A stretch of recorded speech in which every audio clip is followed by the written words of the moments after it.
الحمد لله رب العالمين، والصلاة والسلام على أشرف الأنبياء والمرسلين نبينا محمد وعلى آله وصحبه أجمعين. أما بعد، كتاب مشكاة المصابيح دا مبارك شرح دا رب العالمين بتوفيق سر روانه مسائل دا منزب دو او د منزب مسائلو کی د منزب طریقه مکمل بیان شوی وه. بیا د هغې نه بعد د سنتو مسله، د هغې نه بعد بیا موږ نوی باب شروع کړی و، بابو صلاة اللیل، د شپې مونځ. د شپې مونځ ته که تهجد مونځ وی که قیام اللیل ورته وی دا ټول صحیح دي. بابو صلاة اللیل، باب په بیان د هغه منځه کې چې هغې ته د شپې مونځ ویلی کېږي. دا مونځ به پیغمبر صلی الله علیه وسلم په څه طریقه کوو دا بیانېدو په دې باب کې. وجه دا دی چې زمونږ دپاره نمونه په هر څه کې هغه زمونږ خوږ پیغمبر صلی الله علیه وسلم دی. نو د هغه د طریقې نه به مخکې کېږي نه، او نه به بله داسې نوي طریقه راوباسي. عبادت د هغه وخته پورې نه قبلیږي چې څو پورې د عبادت د دغه پیغمبر په طریقه نه وي، او بله ده چې څو پورې د عبادت د الله دپاره خالص نه وي. چې کله ستا عبادت د الله دپاره خالص نه و او د پیغمبر په طریقه نه و، بیا دا نه قبلیږي. نو په دې باب کې موږ یو څو حدیثونه بیان کړي چې د هغې نه دا خبره واضحه شوې وه چې پیغمبر صلی الله علیه وسلم به څو رکاته مونځ کوو او په څه طریقه به یې کوو، او بعض حدیثونه نور هم پاتې دي. اخرنی حدیث موږ د عبدالله ابن عباس رضی الله عنهما بیان کړی چې پیغمبر صلی الله علیه وسلم د شپې پرېوتو، اوده شو، بیا راپاڅېدو، مسواک یې وکړو، اودس یې وکړو، د سورة العمران د اخرني آیتونه یې ووی، او بیا یې 2 رکاته وکړو ښه اوږده، بیا اوده شو، بیا راپاڅېد، بیا مسواک وو، بیا اودس وکړو، بیا یې دغه آیتونه ووی، بیا یې 2 رکاته وکړو، او 3 پیرې داسې دا کار وکړو. 6 رکاته مونځ پیغمبر صلی الله علیه وسلم وکړو، ثم اوتر ب3، او بیا 3 رکاته ویتر یې وکړو. نو کله به پیغمبر صلی الله علیه وسلم د شپې 9 رکاته مونځ کوو په دې طریقې سره. 2 رکاته به وکړو، سلام به وګرځو، او بیا به 3 رکاته ویتر وکړو. دا د پیغمبر صلی الله علیه وسلم یو طریقه ده. د هغې نه بعد حدیث دی وعن زید ابن خالد الجهني رضی الله عنه. زید ابن خالد وایي چې ما یو پیر دا خبره کړې وه، لأرمقن صلاة رسول الله صلی الله علیه وسلم اللیله، زه به دا شپه د پیغمبر صلی الله علیه وسلم مونځ ګورم لازم چې دی په څه طریقه باندې مونځ کوي. او د دلیل دی په دې باندې چې د صحابه کرامو اهتمامو چې موږ دا خبره معلومه کړو چې پیغمبر به مونځ په څه طریقه کوو، بل مونځ نه قبلیږي. ته به دا نه وایې چې زه مونځ کومه د پلاني امام صاحب په مذهب باندې، او دا مونځ راته ابۍ ښوولی، او دا بابا ښوولی، او دا کاکا ښوولی، او دا د پلاني ملک مولیان وي، او دا د پلاني ملک نه. دا قصې به شاته غزار کې که ته وایې چې ستا مونځ قبول شي، نو بیا به مونځ د پیغمبر صلی الله علیه وسلم په طریقې زده کې. دغه یو مونځ قابل قبول دی چې هغې ته محمدي مونځ ویلی کېږي، محمدي مونځ. ګوره دې صحابي دا اهتمام ولې و؟ ولې ده وایي چې زه به دا شپه د پیغمبر صلی الله علیه وسلم مونځ ګورم؟ مطلب دی چې زه به وګورم چې هغه څنګه مونځ کوي، نو بیا به زه م وکړمه. او دا واضحه ده چې دا واقعه د سفر ده، ځکه چې کور کې خو دی پیغمبر صلی الله علیه وسلم نشي لیدی، خو دی په سفر باندې د پیغمبر صلی الله علیه وسلم سره وتی دی زید بن خالد. نو بیا دا وایي چې زه به دا شپه مونځ ګورم چې پیغمبر صلی الله علیه وسلم څنګه مونځ کوي. فصلى ركعتين خفيفتين، نو اول پیغمبر صلی الله علیه وسلم 2 رکعته وکړو، خو ډېر لنډې وکړو، خفیفتین. او د دې وجه موږ ذکر کړې وه، حدیث تیر شوی و کنه چې فلیفتح الصلاة برکعتین خفیفتین. پیغمبر صلی الله علیه وسلم وایي چې تاسو کې څوک د شپې مونځ کوي نو اول 2 رکعته لنډ کوئ. ولې؟ چې د باقي منځونو ته برابر شي. نور منځونه بیا نور رکعتونه بیا اوږده وکړي، او که د اول نه دی اوږد مونځ شروع کړي نو بیا کیدی شي چې سستي به کې راشي یا ستړی شي. پیغمبر صلی الله علیه وسلم 2 رکعته وکړو خفیفتین، ثم صلى ركعتين طويلتين طويلتين طويلتين. بیا پیغمبر صلی الله علیه وسلم 2 رکعته وکړو اوږده اوږده اوږده. صحیح خبردار چې دلته دا معنی نه چې اوږده 2 وکړو بیا اوږده 2 وکړو بیا اوږده نه، تاکید دپاره وایي ډېر اوږده ډېر اوږده او ډېر اوږده وکړو. و چې 3 پیرې زید رضی الله عنه وایي چې دا 2 رکعته اوږده وکړو دا به هم سم اوږده و، ځکه چې 3 پیرې هغه دا خبره وکړه. ثم صلى ركعتين وهما دون اللتين قبلهما. بیا 2 رکعته نور منځ کو، خو دا 2 رکعته د دې تیر شوو دونه بیا لږ لنډ و. ثم صلى ركعتين وهما دون اللتين قبلهما. بیا 2 رکعته نور منځ کو چې هغه بیا د دې مخکینو دونه لږ لنډ و. ثم صلى ركعتين وهما دون اللتين قبلهما. بیا 2 رکعته منځ کو چې هغه د دې مخکینو نه کم و. بیا 2 رکعته منځ کو چې هغه د دې مخکینو نه کم و. ثم اوتر او بیا ویتر وکړو، فذلك 13 رکعه. دا څو رکعته شو؟ 14. په صحیح مسلم کې دا حدیث دی. 14 رکعتو یو طریقه دا موږ ذکر کړې وه، طریقې ما ذکر کړې وه، دلایل پرې روان دي. ښه طریقه څه شو اوس یې شمارئ. وی 2 رکعته یې لنډ وکړو، بیا 2 رکعته څه وکړو؟ اوږده وکړو. څو شو؟ 4. بیا 2 رکعته وکړو چې هغه د دونه لږ لنډ و، 6. بیا 2 رکعته وکړو چې هغه د هغې نه لږ لنډ و، څو؟ 8. بیا 2 رکعته وکړو چې هغه د تیر شو نه لږ لنډ و، 10. بیا 2 رکعته وکړو چې هغه د تیر شو نه بیا لږ لنډ و، نو څو شو؟ 12. او بیا 1 رکعت ویتر. فذلك 13 رکعه. دا شو 14 رکعته بس. ها پیغمبر صلی الله علیه وسلم 14 رکعته دې سم کړی، موږ سره تیر شي ما طریقه تاسو ته بیان کړې وه.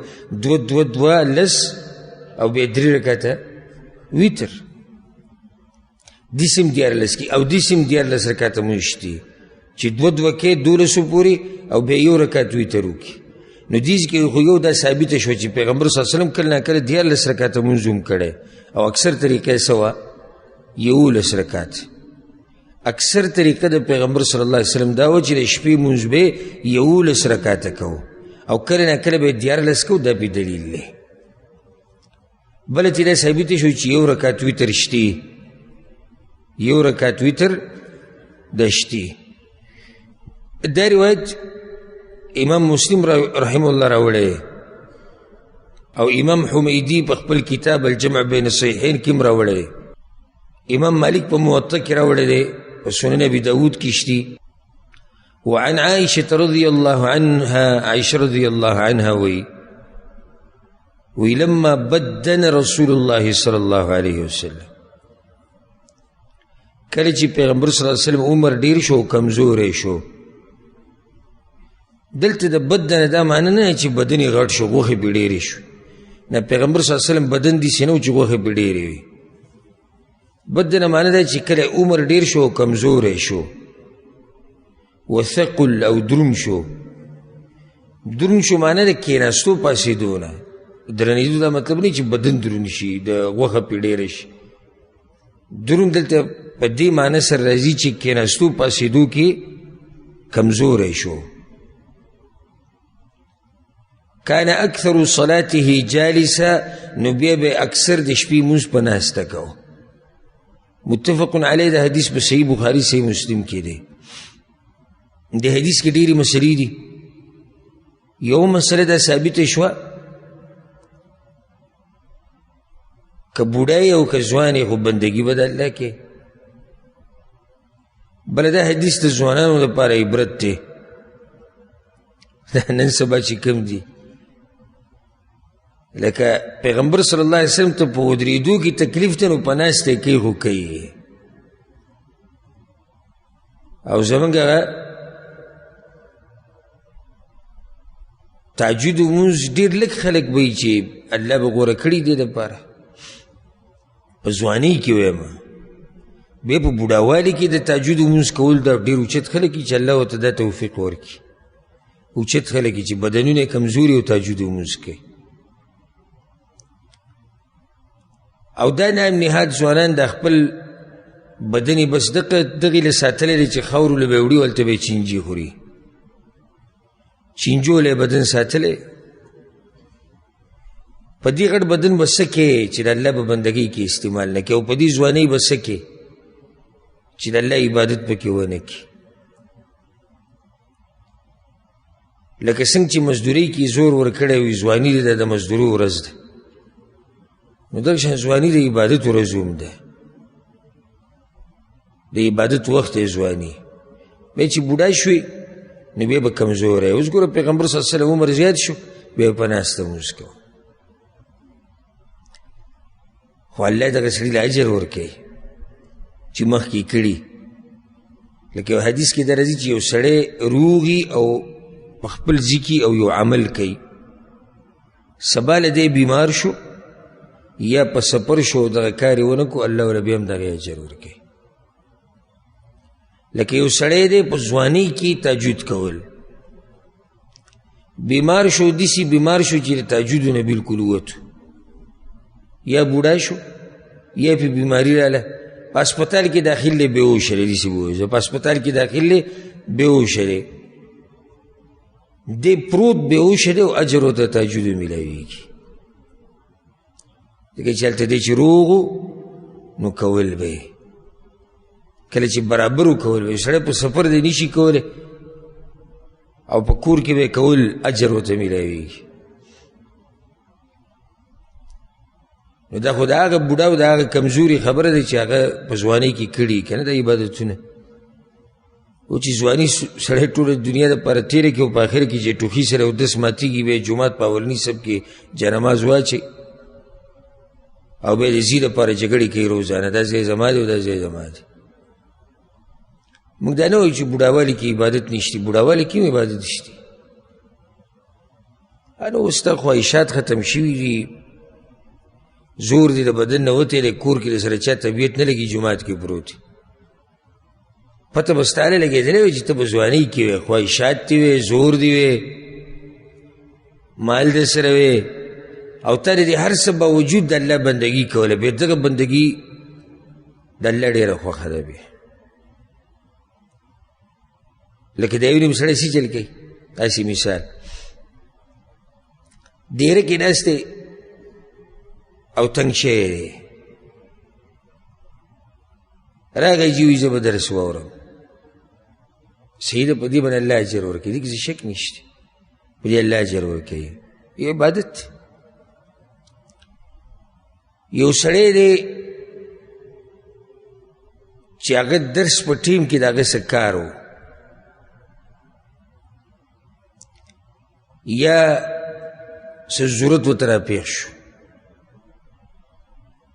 یا ملګري خواله رالو یا بل څه چلو شو او دی بیا هم د الله دین دپاره ټیم وباسي په دې دواړو کې فرق دی فرق دا دی چې د دې اول سره داسې څه و چې دی د درس نه منع کوو او بیا هم راغی او د دویم خو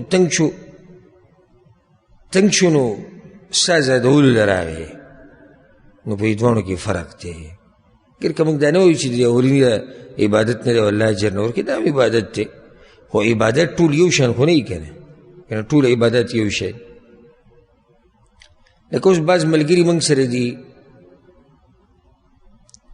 او دلته ناست دي موږ یې پېژنو چې پای کې یو زموږ مشر ابو عبدالله دی ټکسي چلی خو دا ټیم ګاډی ودرې هر څه ودرې درس ته ناست روزانه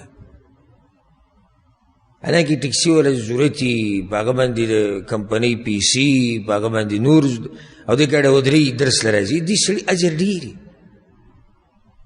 په نسبت هغه سړي چې به راشه مړه نن به ورشو نن به چکر ولګو نو په دې دواړو کې فرق دی خبره مې ټولې دې پورې راواغستې چې دا عبادت کله ته په ځوانۍ کې کې او په هغه وخت کې چې کله اسباب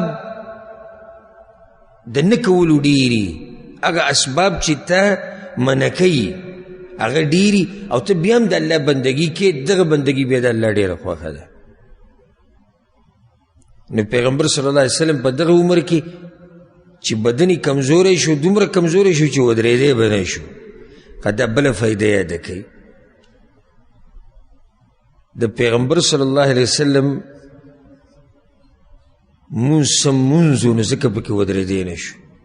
نو زمونږ دا چې کوم مونځونه دي دا به هغه په ناسته نه کول. تاسو وایئ زمونږ د مانځه په شان مونځ دا به په ناسته کوو. اوس به تاسو واورئ یو روایت را روان دی څنګه د هغه مونځ دی. یو حدیث بعد به تاسو حدیث واورئ د حذیفه بن الیمان رضی الله عنه.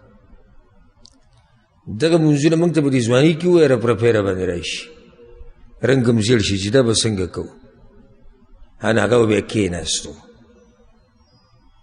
د پیغمبر صلی الله علیه وسلم یو طریقه دا و چې د سر نه به یې مونځ په ناسته کو، او کله به یې داسې کول چې ولاړ به او بیا به کېناستو.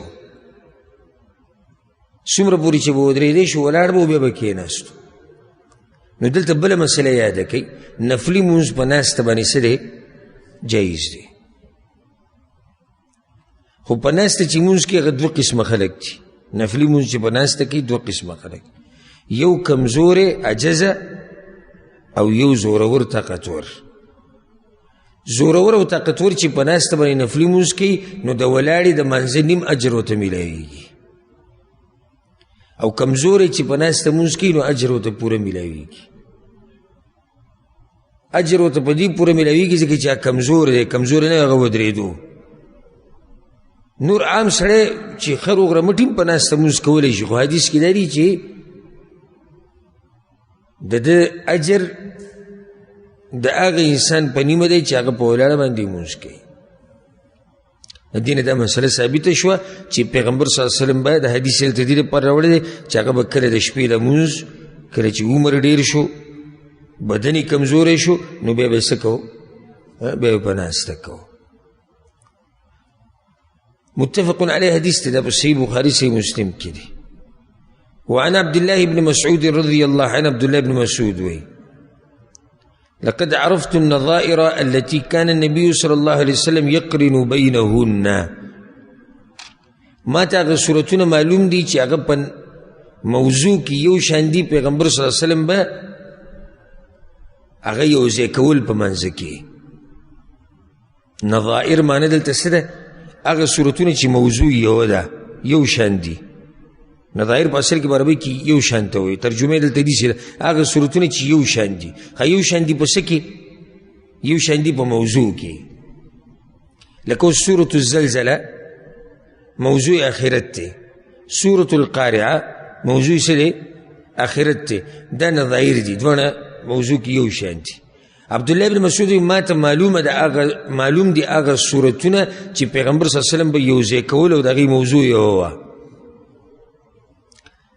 دا خبره عبدالله بن مسعود کله وکړه، د هغې خوا ته یو کس راغی او دی ورته وویل، عبدالله بن مسعود ته وویل، ابو عبدالرحمن په یو رکعت کې ما دا مفصل چې کوم صورتونه دي هغه مې ټول وویل. او دې تفصیل مخکې تیر شوی دی، بیا نه کوم. مفصل چې دا شروع کېږي د سورة الحجرات نه، د سورة الحجرات نه والا او په کتر اجزا وایي دا صورتونه مې ټول په یو رکعت کې ویلي دي. هغه ورته ویلي بیا به داسې منډه والي د شاعرانو په شان شاعري به دې کړي. دا د پیغمبر طریقه نه وه چې هغه به داسې په منډه تلاوت کوو. نه، ما ته وی پته د پیغمبر صلی الله علیه وسلم به هغه صورتونه یو ځای کول د شپې په منځه کې چې هغه یو شانو. فذکر 20 سوره من اول المفصل، 20 صورتونه یې ذکر کړو، نومونه یې واخیستو د مفصل د دې اولنۍ حصې نه. مفصل د سورة الحجرات نه شروع کېږي، نو د اولنۍ صورتونو کې د 20 نوم واخیستو. وی دا صورتونه ما په خپله اورېدلي پیغمبر صلی الله علیه وسلم ویلي. على تأليف ابن مسعود سورتين في ركعة، بطريقة عبد الله بن مسعود. ليس بطريقة عبد الله بن مسعود. وجد هذا عبد الله بن مسعود رضي الله عنه سره خپل مصحفو خپل قرآن وسره و او په هغې کې هغه د سورتونه لیکلي و نو هغه په دې ترتیب باندې نه و دا کوم چې اوس موږ سره دی نو هغه په خپل ترتیب باندې 20 سورتونه ذکر کړو لکه صحابه کرامو سره بعد مصحفونه چې خپل وسره لکه علي بن ابي طالب سره یو مصحف و قرآن نو هغه د قرآن د نازلېدو په ترتیب لیکلی و اولنۍ سورت یې لیکلی و سورة العلق اقرأ باسم ربك الذي خلق او بیا بس لیکلی و سورة المدثر او بیا سورة نون والقلم وما يسطرون ځکه دا په دې ترتیب د قرآن نازل شوی نو چې څنګه نازل شوی د هغه لیکلی دی هغه شان عبدالله بن مسعود سره چې و دې طریقه لږه جدا وه سورة الفاتحة بیا سورة بقره وه بیا سورة النساء بیا سورة آل عمران او دیسی و فرق و په دې ترتیب کې کوم چې اوس موږ سره دی مصحف عثماني او په هغه د عبدالله بن مسعود سره چې کوم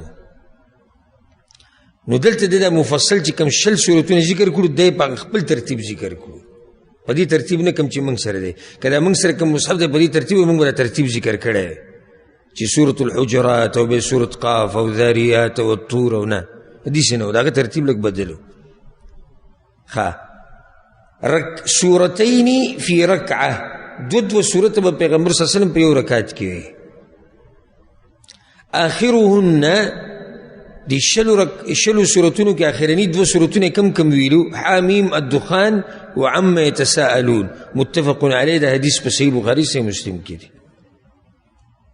هغه 20 سورتونه ذکر کو فذكر 20 سوره د 20 په آخره کې کم یو ذکر کو حامیم الدخان سورة الدخان ما تصدیق ترتیب د عبدالله بن مسعود لک بدل له یعنی زموږ په مصحف کې د حامیم الدخان د هغې نه مخکې د حجرات نه او دویم سورت عما يتساءلون دا اخرنی سورتونه ذکر کړو دا پیغمبر صلی الله علیه وسلم په یو رکعت کې ویلي یو سړی به سوال وکړي چې دا حدیث یې دلته ولې راوړو دې څه فایده ده فایده دا ده مؤلف رحمه الله ته دا وی که د شپې مونځ کې او یو رکعت ته داسې وکړي چې په هغې کې 2 سورتونه یو ځای کې نو دې کې څه حرج نشته په یو رکعت کې 2 سورتونه ویل څه دي جایز دي لکه اوس یو سړی دی د اهمه مسله د عوامو ته نه ده معلومه اکثر یو سړی دی قل اعوذ برب الفلق وي مانځه کې په یو رکعت کې بیا ورسره قل اعوذ برب الناس وموي صحیح هېڅ حرج پکې نشي دا بدلیل دی 2 سورتونه به یو ځای وي بله فایده دلته دا راووته چې دا سورتونه که په دغه ترتیب ونه وی کوم چې په دې مصحف کې دي نو دې کې هم څه حرج نشته لکه دې کې اخره کې دخان ذکر کړه کې دخان مخ کې دی 15مه سپاره کې دی که یو سړی داسې وکړي په منځه ولاړ دی او سورت یې ووي ارأیت الذي یکذب بالدین او بیا پسې بل سورت وي الم تر کیف فعل ربک باصحاب الفیل نو ترتیب یې الټه کو مخکینی وروسته کو وروستنی مخکې کو نو دا کار څه دی جایز دی دې کې څه حرج نشته دې ته مکروه ویل دې باندې څه دلیل نشته دا بې دلیله خبره د کومو فقهاو چې دې کار ته مکروه ویلی بله مسله دې ځینې دا هم راووته چې سړی به کې سوچ وکړي چې اصل طریقه خو دا ده او چې کومه موږ ته ښویه شوې هم ده واضحه ده چې اولنی رکعت به ډېر اوږد وکړي بیا به پسې را بل لږ کم کړي او بیا به دا بل لږ کم کړي څنګه چې مخکې د پیغمبر صلی الله علیه وسلم طریقه هم تېره شو خو د دې ځینې دا ثابتېږي چې ته داسې هم کولی شي چې اخرنی رکعت دې د هغه اولنونه اوږد دي دې کې هم څه حرج نشته ځکه چې په یو صورت کې حامیم الدخان ویل او سورة النبأ په یو رکعت کې ویل نو دې کې شک نشي چې دې نه مخکې به داسې رکعتونه تېر شوي چې هغه به دې نه لنډ دي نو بله مسله ته دا ثابته شوه چې اخرنی رکعت د اولونو اوږدول د جایز دي پوه شوي تاسو که نه والله اعلم الفصل الثاني کې حدیث دی ما دا حدیث تاسو ته ویل دې ته غوږ کېدی پیغمبر صلی الله علیه وسلم د شپې مونځ زده کوي څنګه عن حذیفة رضی الله عنه حذیفه ابن الیمان رضی الله عنه وی انه رأى النبي صلی الله علیه وسلم یصلی من اللیل، پیغمبر صلی الله علیه وسلم د شپې مونځ کوو، وی ما ولیدو، ما حذیفه په خپله لیدلی، وکان یقول، او هغه به وی الله اکبر ثلاثا، د شپې د مونځ چې پیغمبر صلی الله علیه وسلم شروع کو، نو که تاسو ته یاد وي پته نشي چې کوم ملګري و پکې تیز ذهن والي او الله ورله توفیق ورکړي هغو ته به دا مسله یادوي. موږ دعاګانې ذکر کړي وو د استفتاح د سبحانک اللهم په ځای باندې، موږ وایي په دې ځای باندې ډېرې دعاګانې ثابتې دي چې بعض صرف د فرضي منځه دپاره دي او بعض د نفلي او د فرضي دپاره دي او بعض صرف د نفلي دپاره دي. نو بعض دعاګانې پای کې را روانې دي.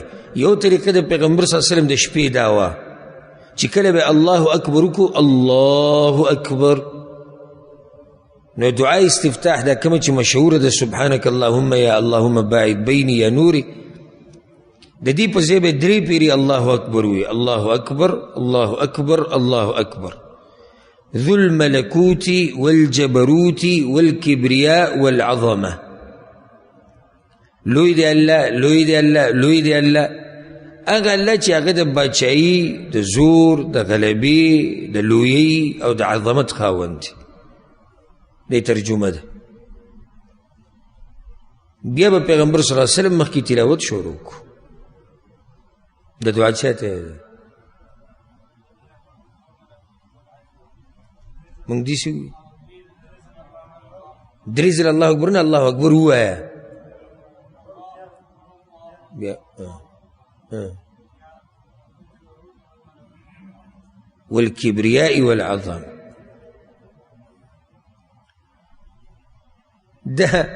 دا خبر په دوه خبرو دلالت کوي، خفه کېږئ به نه. یو په دې خبره دلالت کوي چې د شپې په منځه کې ملګري په څومره اوبو کې د هغې پته لګي، او دویم د دې پته لګي چې د پیغمبر طریقه موږ څومره پېژنو، د دې هم پته لګي. بیا راشي بعض زما باره کې ووي دی امت یې ګډ وډ کو نوي مسلې شروع کړي دي. امت ما ګډ وډ کو چې زه ورته حدیث بیان کړم چې دا په صحیح بخاري صحیح مسلم کې د پلاني کتاب کې پلاني د نن نه سره پاسه 1400 کاله مخکې پیغمبر یو کار کړی، زما مسله نوي شو، زه امت تباه کومه، تا ورته یو مسله ښولې ده، ټول عمر لري په هغې رړولي دي، هغه مسلې دي اکثر کمزوري، او ته امت نه تباه کوې. تباه خو دغه مولیانو کو چې طریقه یې ورته نه ده ښولې، د شپې د منځه طریقه یې ورته نه ده ښولې، دا دعاګانې پرېږده، دا حقیقت ته زه یې وایم که څوک خفه کېږي الله دې خوشحاله کړي. او زه ورب الکعبه چې په دې منبر او په دې کرسۍ کښېنم که مې دا سوچي چې خلک به راضي کېږي او که خوشحالي او که خفه کېږي به ضرب برابر مې دا سوچ نه ښه ضرب برابر دقه یو سوچ مې چې الله به رانه راضي کېږي او که نه.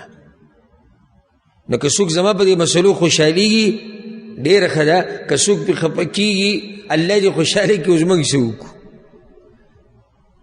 دا پښتانه د شپې په منځه کې چې څومره تکړه دي او څومره کمزوري د هغې ما ته پته ده، انتهایي من کمزوري و په دې مسله کې. د هغې وجه هم دا دی چې علماو هغه توجه نه ده ورکړې دې مسلې ته. ښه که څوک یې کوي هغه یو طریقه راټینګه کړې ده، یا 2 رکعته کوي یا 4 کوي او ډزر ډزر ډزر په آخره کې ویتر او ختم، بس دا تکړه سړی چې او ډېر لږ دي، ډېر لږ دي چې الله پې خاص رحم کړی دی. د پیغمبر طریقه ورته معلومه ده، دعاګانې او اذکار ورته معلوم دي، او د شپې هغه څه نه څه برخه الله له ورکوي. اگر که 2 رکعته وکړي، 4 وکړي، لږې وکړي، سهار د دې بانګ نه مخکې دغه ټیم کې وکړي، خو کوي یې هغه لږ دي. بیا اوس دا دعا ده یاد یې کړي او ډېره ګرانه ده که نه؟ ګرانه که اسانه؟ اسانه. الله اکبر الله اکبر الله اکبر ذو الجبروت ذو الملکوت والجبروت والکبریاء والعظم. او بیا مخکې خپل تلاوت شروع کړه. فقرأ البقره، وکې دی پیغمبر صلی الله علیه وسلم د شپې مونځ څنګه کوو. ما تاسو ته وایي که نه چې چې به د کېناستو دې مانځه ته خو دا به هم سم مونځ و. شروع یې وکړه نو سورة البقره یې ووی. سورة البقره تقریبا 2.5 سپارې ده. دا سورة البقره په یو رکعت کې ووی. ثم رکع به یې رکوع وکړه او حیران به شي د هغه د طاقت. عایشه رضی الله عنها ورته ویلي کله چې د هغه خپې وپړسېدې د شپې نو هغې ورته یا رسول الله الله خو ستا تېر شوي راتلونکي خطاګانې معاف کړي او ته بیا هم په دې طریقې عبادتونه کوې نو هغه ورته ووي افلا اکون عبدا شکورا. عایشې ستا دا نه ده خوښه چې زه د الله یو شکرګزار بنده شم، یعنې د پیغمبر دا عبادت ګورې د الله شکر ادا کوي او زما او ستا له دا پته هم نه لګي چې جنت ته به ځو که جهنم ته به ځو او دغه عالم دی. سورة البقره شروع کړه به رکوع کړه او دې ته وکېده فکان رکوعه نحوا من قیامه. نو دومره رکوع وکړه څومره چې په دې تلاوت کې ولاړو. یعنې سوره بقره 2.5 سپارې ده که نه 2.5 سپارې تلاوت چې څومره ټیم کې کېږي دومره د پیغمبر صلی الله علیه وسلم رکوع وه. فکان یقول فی رکوعه په رکوع کې به دا وي سبحان ربی العظیم. دا مسله موږ سره تېره شوې ده د رکوع اذکار موږ ټول بیان کړي. ثم رفع رأسه من الرکوع به یې د رکوع نه سر راوچت کړو به دې ته وکېده فکان قیامه نحوا من رکوعه او بیا د رکوع نه بعد ودرېدی هم دومره وسومره چې رکوع وه. یقول لربی الحمد دا به وي چې زما د رب دپاره حمد دیسې ویل ربنا لک الحمد ربنا ولک الحمد. دا مسله مخکې تېره شوې ده. ثم سجد به یې سجده وکړه نو وکېدی فکان سجوده نحوا من قیامه. نو سجده دومره وکړه څومره چې ولاړو سوره بقرې ته. فکان یقول فی سجوده په سجده کې به وي سبحان ربی الاعلی. ثم رفع رأسه من السجود به د سجدې نه سر راوچت کو وکان یقعد فیما بین السجدتین نحوا من سجوده. او بیا د دوو سجدو په منځ کې دومره ناست لکه څومره چې سجده وه. وکان یقول رب اغفر لی رب اغفر لی. دو سجدو په منځ کې یو ذکر دا دی رب اغفر لی رب اغفر لی. دا به وي په مخ. فصلى 4 رکعات. په دې طریقې سره پیغمبر صلی الله علیه وسلم 4 رکعاته وکړو. وکېدی قرأ فیهن په دې 4 رکعتونو کې کوم سورتونه ویلي دي؟ البقره وآل عمران والنساء والمائده والانعام. شک شعبه د راوي شک دی چې سورة الانعام ورسره وو که نه. رواه ابو داود د حدیث ابو داود راوړی. تقریبا 9 سپارې دا پیغمبر صلی الله علیه وسلم په 6 رکعاتو کې کړه په 4 رکعاتو کې ویلي. دې مونځ ته به هغه کېناستو. زمونږ دا مونځونه چې کوم دي نه 4 رکعاته خو د دې بعضو پکې 4 منټه نه لیکي بعضو 4 منټه نه لیکي. رکوع له تلی نه یو راپاڅېدلی او بیا سجدې له تلی نه یو بیا راپاڅېدلی. زه خو وینم دا کسان ځکه چې قسمه قسم خلک دلته لګي مونځ کوي نو زما پې نظر ولګي وینم نو بعض دومره تیز لګیایي چې د دې لاس ښودو موقع ورته هم نه میلاویږي په سینه باندې. لکه ما یو ولیدو د سجدې نه راپاڅېدو برابرېدو چې د لاسونه برابر کړي حقه برابرېدو کې د هغه سوره فاتحه ختمه شو یو بیا رکوع له لاړ. وی لاسونه له سیده شوي نه و د غریب چې رکوع له لاړ. رکوع د غریب تلی نه و یو رپا نه سید هسې د سر یې لږ اوچت کو بیا کته په سجده کې پروت. نو بیا چې دغه کسان وځي دوی هم بیا موږ پسې خبرې کوي وابیان دي وی.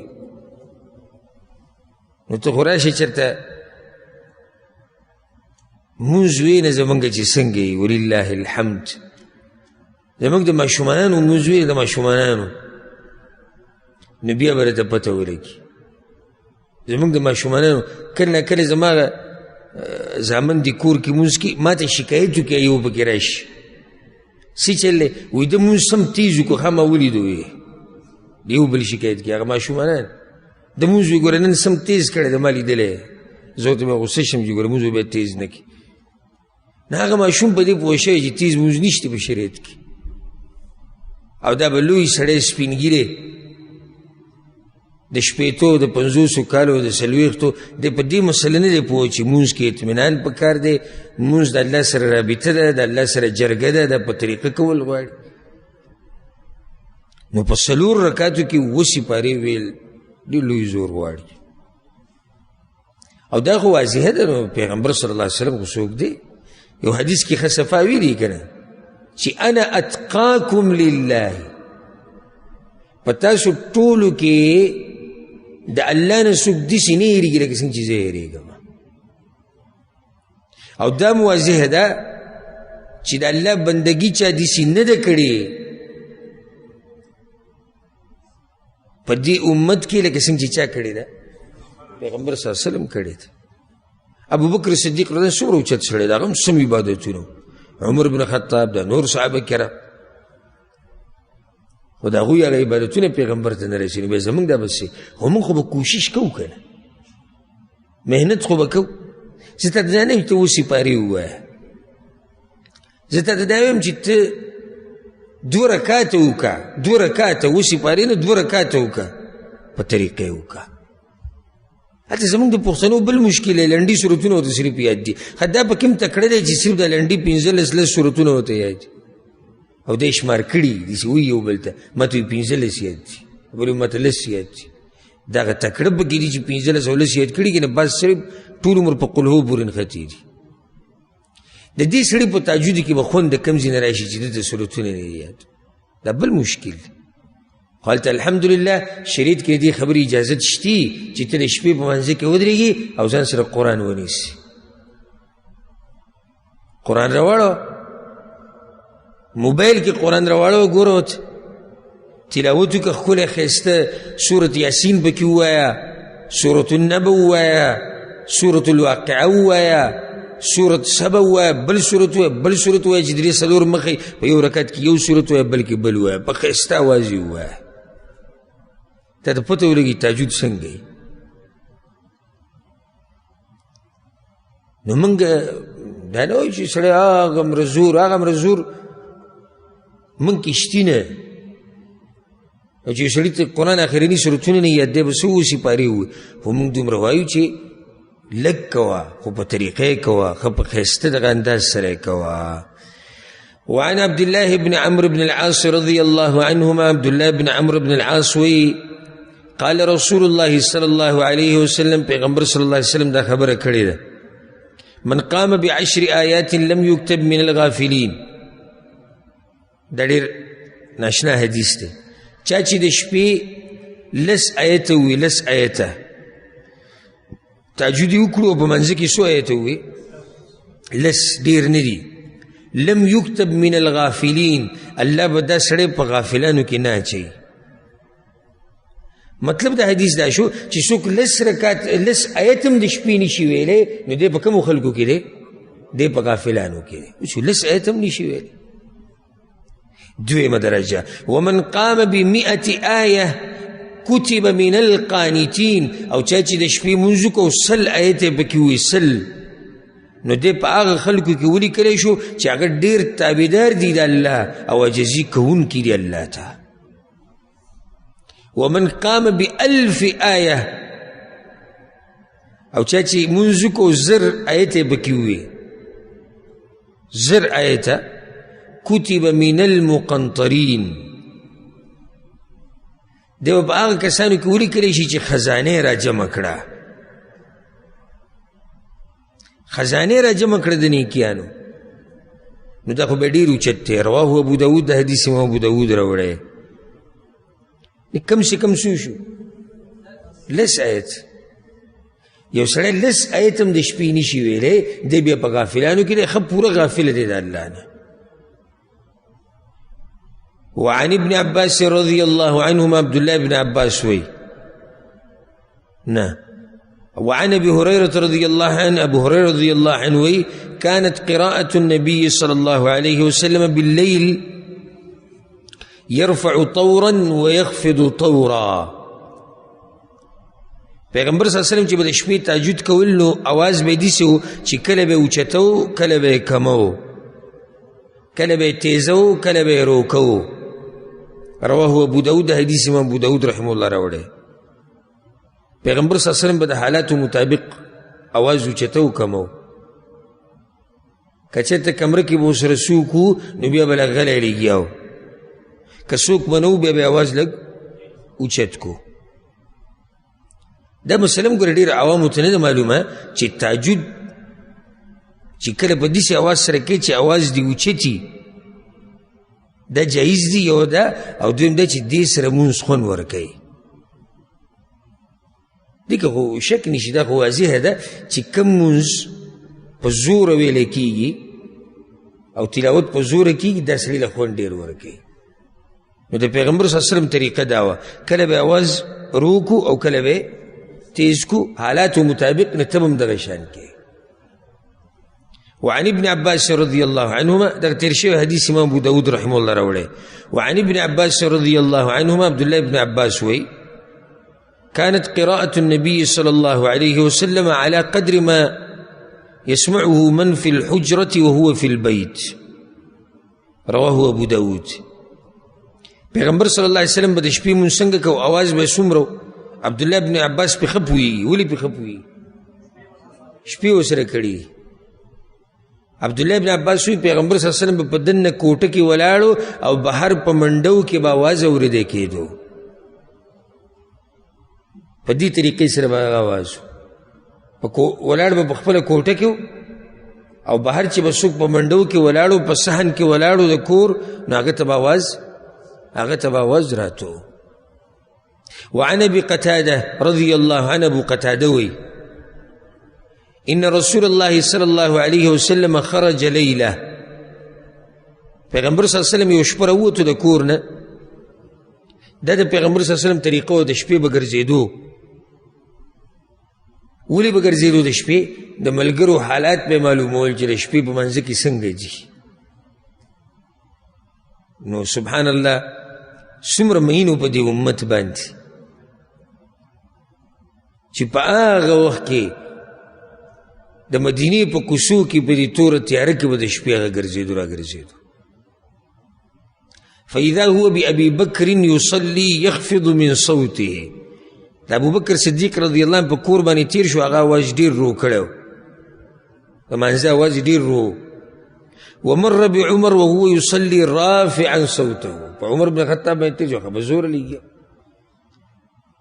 فلما اجتمعا عند النبي صلی الله علیه وسلم، سهارله چې دواړه رالو پیغمبر صلی الله علیه وسلم خواته، نو پیغمبر صلی الله علیه وسلم یا ابا بکر، اے ابو بکر، مررت بك وانت تصلي تخفض صوتك. زه پرون شپه ستا په کور تیر شوی وم، اواز دې ډېر رو.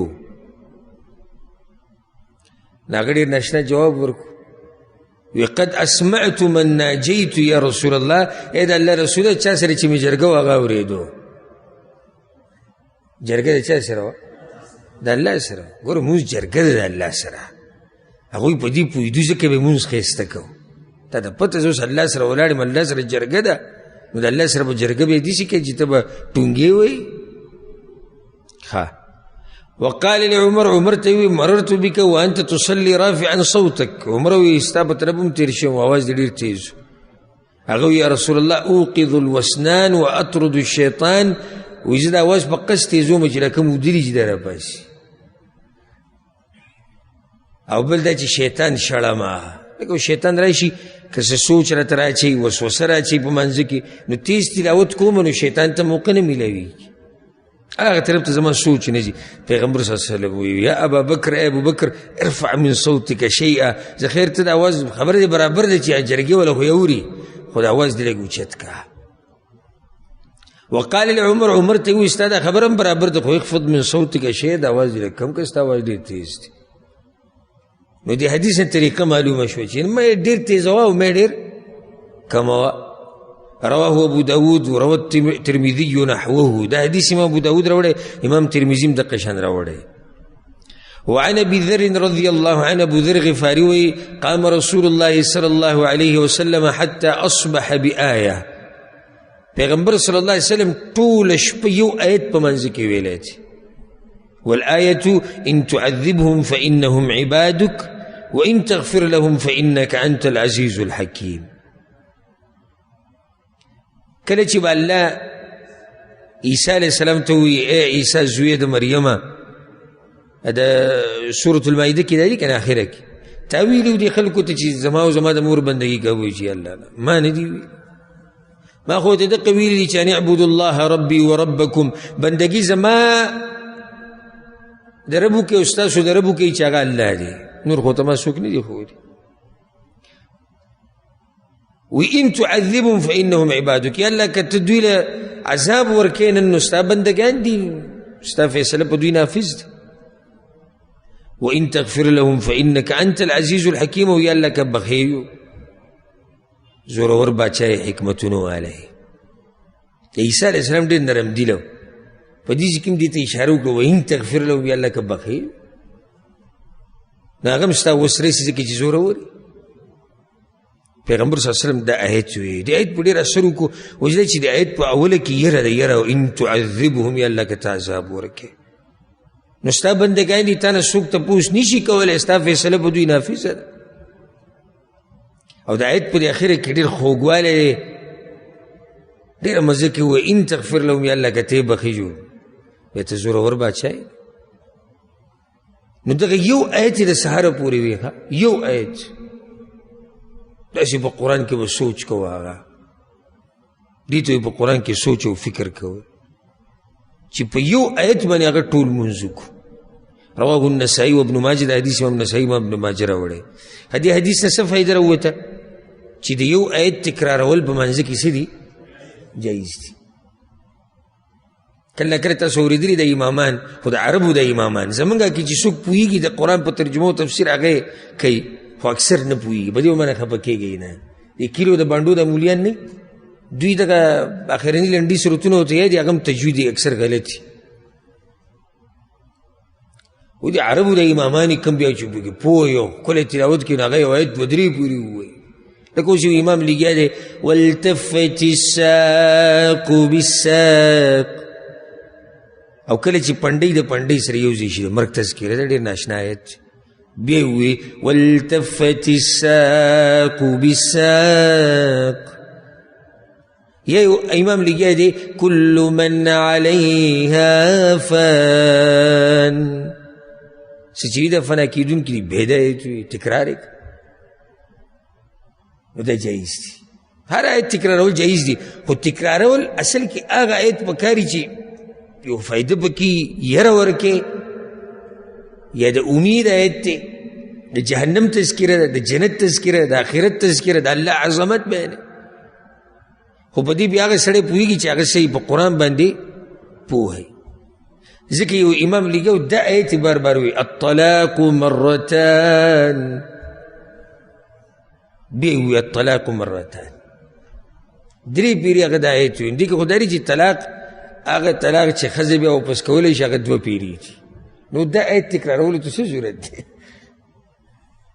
یا به چې د کور کې دغه مسله راغلې وي یا به چلو نو بعض آیتونه دي چې د هغې تکرارولو ته ضرورت نشته الطلاق مرتان د حدیث آیت خو نه چې سړی تکرار کړي موږ دا نه وایو چې ناروا ده ګورئ د ناروا فتوا موږ نه ده ورکړې خو هسې داسې وایو چې دا هم پوهه غواړي چې کوم آیت په دویم پیر تکرارول پکار دي دریم پیر او کوم آیت تکرارول نه دي پکار د بیا هغه سړی کولی شي چې هغه په قرآن باندې پوهوي الله دې موږ په قرآن باندې پوهه کړي نو ګوره د پیغمبر صلی الله علیه وسلم دی ناشنا عبادت ته چې یو آیت باندې پوره مونځ وکړو وعن ابي هريره رضي الله عنه ابو هريره وایي قال رسول الله صلى الله عليه وسلم پیغمبر صلی الله علیه وسلم دا خبره کړې اذا صلى احدكم ركعتي الفجر پتاسو کې چې سړی د سحر د دوه سنتو کې سحر د منځ ده فليضطجع على يمينه نو دې بیا په خی اړخ باندې پریوسي رواه الترمذي وابو داود دا مسله موږ سره مخکې تېره شوې ده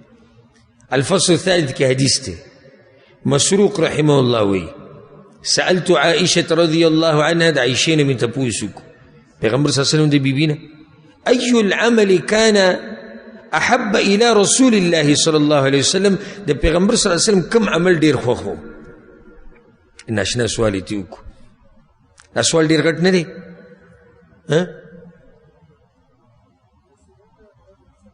څنګه سوال مختصر دی خو جواب ډېر سړی چې اوږد به یې ډېر لکه چې کم عمل نو هغه ډېر عمل دا خو تپوس هم د چا نه کړی هوښیاره زنانه په زنانو کې هغې وله جواب ورکړو الدائم به د پیغمبر هغه عمل ډېر خوښ و چې همیشوالی پې وشي مؤلف دا حدیث راوړی دی د یوې فایدې دپاره وي د شپې لمونځ که کښې نو پرېږده یې ما پیغمبر صلی الله علیه وسلم خبر شوی چې د عبدالله بن عمرو بن العاص نه دی داسې وخت کې تهجد د لمونځ نه کوو که ووایي بیا یې پرېښودو نو پیغمبر صلی الله علیه وسلم به ناشنا اصلاح کوله وی نعم الرجل ډېر ښه سړی دی عبدالله خو به که د شپې لمونځ یې کولی نو ډېر ښه سړی دی هغه وایي چې دغه ټکی مې اورېدلی دی او بیا سا د عبدالله بن عمرو نه ووته خو لمونځ یې بیا نه دی پرېښودی نو یو خو دلته دا فایده شوه دویم سوال یې دا وکړو چې فأي حین کان یقوم من اللیل د شپې به کم ټیم پاسېدو د شپې د لمونځ به یې څه ټیم کوو هغې ورته کان یقوم اذا سمع الصارخ اواز کوونکي چې به اواز وکړو چغې ویستونکي چې به اواز وکړو بیا به پاسېدو متفقون علیه د حدیث په صحیح بخاري صحیح مسلم کې نو چغه څه شی وایي بانګي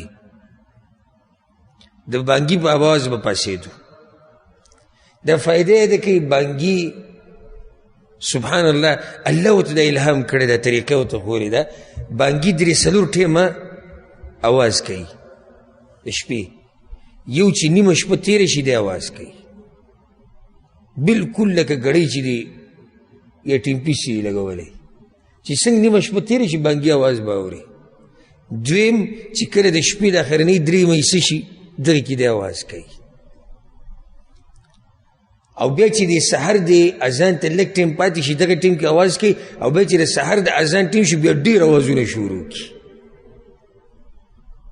نو پیغمبر صلی الله علیه وسلم به دې سره پاسېدو شپې هر حصه کې پیغمبر صلی الله علیه وسلم پاسېدلی او ځکه د دې بانګي خاص فضیلت دی پیغمبر صلی الله علیه وسلم لا تسبوا الدیک بانګي ته به بدې ردې نه وایي کنځلې به ورته نه کوئ دغه شان چې کله د بانګي اواز واورئ نو د الله نه د فضل سوال کوئ څه ترې غواړئ ولې ځکه چې ملایکې لیدلي دي په دې باندې به اکتفا وکړو انشاءالله پر روان درس کې به په دې باب کې 3 حدیثونه پاتې شو بس پر روان درس کې به دغه پوره کړو بیا باب دی باب ما یقول اذا قام من اللیل د شپې په منځ کې به کوم اذکار کوي او چې خوب نه راپاسي کوم اذکار به وایي او چې مونځ ختم کې بیا به کوم اذکار وایي نو دا ډېر فایدهمند باب دی انشاءالله دا به پر روان درس کې شروع کوو الله دې موږ پوه کړي په قرآن او حدیث باندې هذا والله اعلم وصلى الله وسلم على نبينا محمد وعلى آله وصحبه أجمعين